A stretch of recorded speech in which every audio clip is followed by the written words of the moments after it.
Hello, it's Alex and welcome to Hey Little Thrifter. Today I'm going to be doing the mid-year book freakout tag. It's that time of year where everyone is jumping on this tag and I am going to do the same.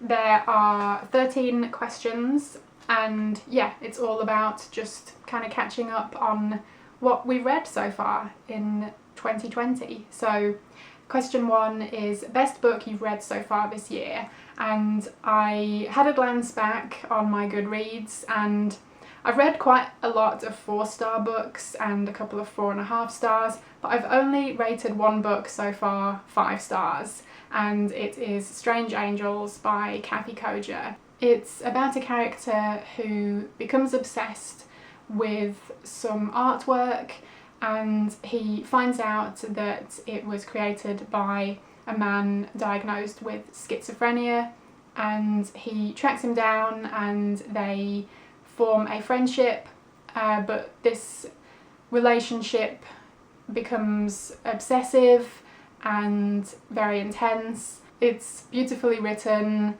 and yeah, I thought it was just a really captivating and awful read. It was great. Question 2 is best sequel you've read so far this year. And I'm not much of a series reader, but I have read a couple of sequels and I would say I enjoyed them equally, so I'm going to mention them both here. One is the sequel to Margaret Killjoy's The Lamb Will Slaughter the Lion, which is The Barrow Will Send What It May. These are two, I guess, novellas, and they follow a group of travellers who end up coming into contact with weird supernatural situations. I really enjoy her writing and there's a really diverse cast of characters. So yeah, this is definitely a series I would recommend, and I enjoyed the second book just as much as I enjoyed the first book, and I'd definitely be looking out for any further volumes in the series. And the other ones I enjoyed were the sequels to the Witches series by James Stark. I read books 1, 2 and 3 already, and yeah, books 2 and 3 were great sequels. Book 1 basically sets up the story and the characters. It is set in England during the days of the Witchfinders, and yeah, we're following a variety of characters that are all involved in this in one way or another. And then yeah, books 2 and 3 that I read develop that story and we get into a bit more of the character arcs and just the plot as a whole. So yeah, they were thoroughly enjoyable. Question 3 is new release you haven't read yet but want to. And I think that's got to be the new Grady Hendrix novel, The Southern Book Club's Guide to Slaying Vampires. I've seen everyone and their dog read and review this and everyone seems to love it, and I've read a few of his other novels and really enjoyed them, so this is definitely on my TBR. I just haven't grabbed a copy yet, but I do want to before too long because I think it's going to be just my cup of tea. Question 4 is most anticipated release for the second half of the year, and I honestly don't really keep up with new releases and upcoming releases. I tend to stumble upon a lot of them, you know, through other people on BookTube or on Instagram and such like, but it's not really something I necessarily seek out.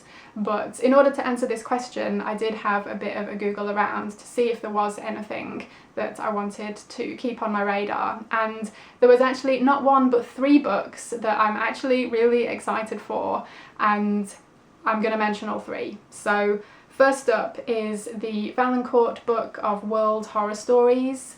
This is edited by James D. Jenkins and Ryan Cagle, and this is, yeah, pretty much what it says on the tin. It's a collection of short stories from authors around the world. I think a lot of these stories are ones that haven't been translated into English before or published in the US before, so yeah, it seems like a really fascinating collection and I am definitely going to pre-order this one.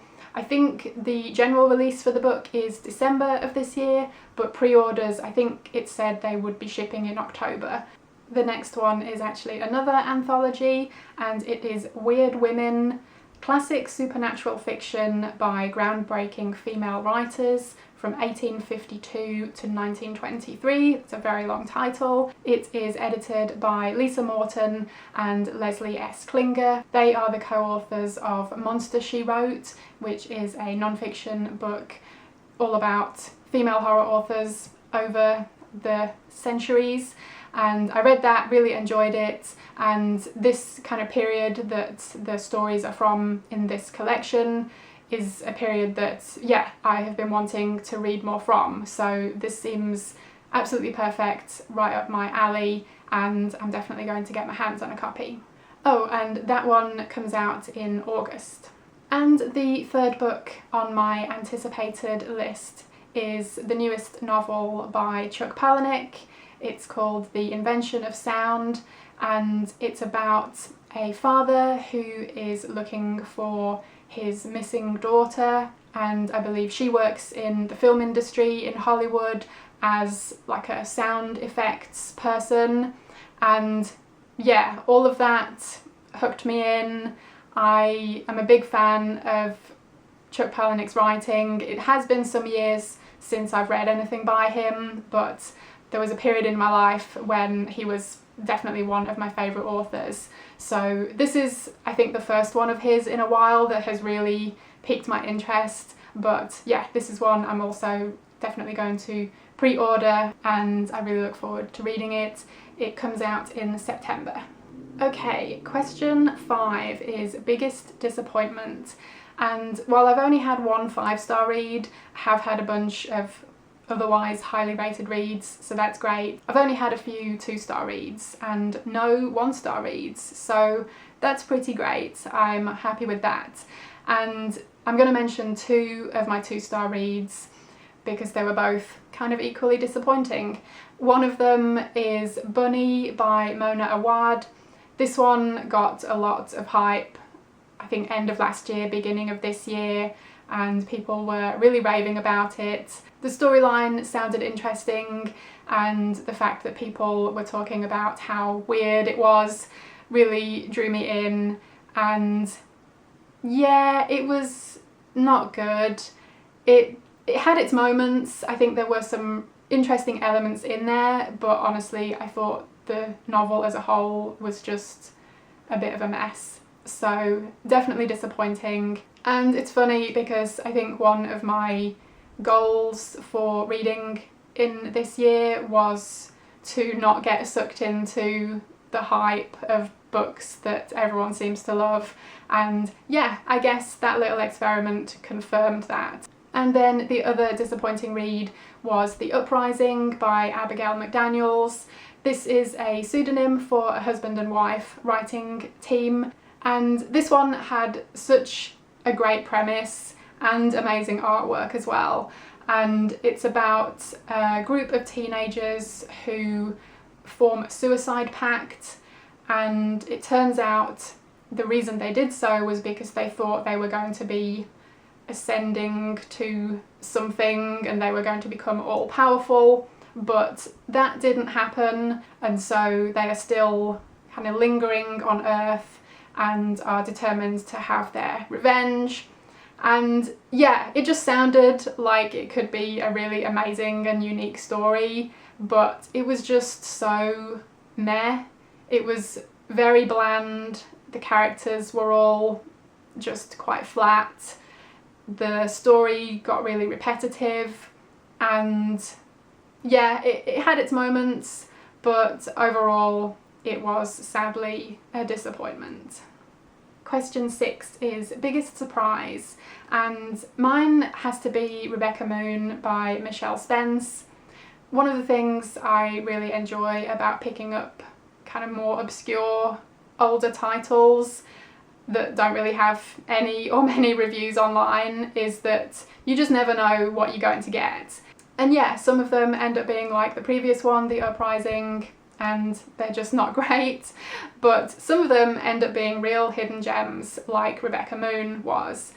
This is about a teenage girl called Rebecca Moon. She has some kind of psychic powers that she's able to bend people to her will, and she plans to take over the small town where she lives. But a psychiatrist moves into the area and starts to notice some strange goings on, and so it becomes this really interesting kind of psychic thing between the two of them. Yeah, this was just a really great and unique story, and there were some really great descriptions of the stuff that Rebecca does. This was an excellent read, definitely one of my favourites so far this year, and I'd say it was the biggest surprise just because, yeah, you just never know what you're getting into, so thankfully this one was great and lived up to the amazing cover. Question 7 is favourite author, either debut author or new to you author, and I'm going to go with Stephen Gregory. He is a British author and I've only read one of his books so far. This is The Cormorant, but this was an excellent read. It's about a family who end up receiving an inheritance from a relative who passes away, and they get the opportunity to move into this house free of charge, but the caveat is that they have to take care of a cormorant, the like giant seabird. So it's a pretty unique setup. It is really well written. His writing is fantastic. It's quite the literary end of horror. There are definitely some unsettling scenes in this book, and yeah, I just thought it was fantastic. So I am really looking forward to reading more by him. Question 8 is newest fictional crush. And I think, like a lot of people in our horror community, we just don't really read books that have crush-worthy characters, so I don't have an answer for this. Question number 9 is newest favourite character, and I've read quite a number of great characters so far this year, but one that stands out was from a recent read. It was in Cold Moon Over Babylon by Michael McDowell, and the character is Evelyn Larkin. This novel does focus on quite a few different characters, but Evelyn Larkin is, I would say, one of the main characters, and she is an older lady, so I thought that was really interesting because we just don't get many perspectives from older characters, and especially older women, and especially not written in such a way as this character was. She definitely wasn't your stereotypical older lady. I thought she was great. And I wanted to mention one more who was favourite character in a different way, in that he was a horrible person but a standout character, and this is Pearly Dunsmore from The Auctioneer by Joan Sampson. He is such a fascinating character, but just really awful, and definitely a great villain. Question 10 is book that made you cry, and I actually have two, which is quite surprising. I don't really cry regularly at books, I don't think, but man, these two were sob fests. One of them is Strange Angels by Kathy Koja that I mentioned was my favourite book so far this year, but yeah, heartbreaking. And the other is Let's Go Play at the Adamses by Mendel W. Johnson. This is brutal, and in more ways than one, and yeah, I just was in tears by the end of it, so good times. Question 11 is book that made you happy, and I'm going with The New Flesh, which is an anthology edited by Sam Richard and Brendan Vedito. This is a tribute to David Cronenberg and his works, and when I say it made me happy, it's not that any of these are happy stories, but I'm a big fan of David Cronenberg, so this book made me happy in the sense that it was a fantastic collection of stories, and the content and themes contained within here were all related to Cronenberg in some way, so that made me happy. Question 12 is most beautiful book you've bought or received so far this year, and I'm going with Hot Blood, Tales of Provocative Horror, edited by Jeff Gelb and Lon Friend. And I think this is just a beautiful piece of cover art. It is sexy and creepy all at the same time, and yeah, I just think it's great. And last question, number 13, is what books do you need to read by the end of the year? And yeah, it's gotten to the point where I'm finally, you know, it's dawning on me that I'm just not going to get to all of the books I wanted to this year. It's just not going to happen. So I'm kind of going through, you know, the 7 stages of dealing with that fact at the moment, but I am hopefully going to be able to move forward one way or another and just be okay with reading whatever books I can get to within that time. It's going to be okay. And of course, there is nothing I need to read. You know, these are all books I want to read.